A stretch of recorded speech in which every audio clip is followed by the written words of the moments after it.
नमस्कार विद्यार्थी मित्रांनो, आज आपण जर्मनीतील प्रसिद्ध शास्त्रज्ञ जोहान फ्रेडरिक कार्ल गाउस यांच्या अंकगणिती श्रेणीमधील संख्यांची बेरीज कशी करायची ते पाहणार आहोत। इथे मी 10, 20, 30, 40, 50, 60 आणि त्याच्या पुढे 3 डॉट टिंब दिले। याचा अर्थ त्या संख्या ह्या संपत नाही, त्या कंटिन्यूस काहीतरी पुढे आहे।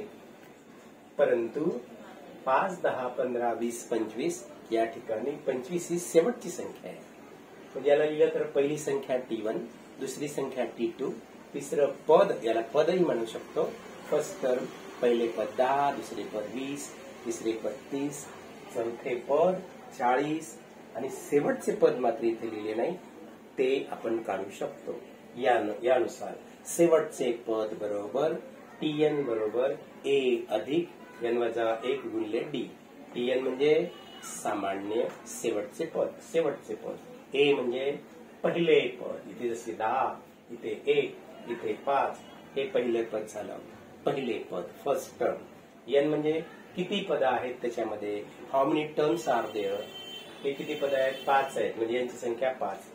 D म्हणजे या प्रत्येक संख्येमधला जो फरक येतो तो 5, 5 चा येतो, इथे 10, 10 चा येतो, या ठिकाणी 5 चा येतो, म्हणजे D ची किंमत या ठिकाणी येते 5, कारण 15 तून 10 गेले 5 होतात, 10 तून 5 गेले 5 होतात, 25 मधून 20 गेले तिथे पण 5 होतात, म्हणजे D ची किंमत आहे या ठिकाणी 5।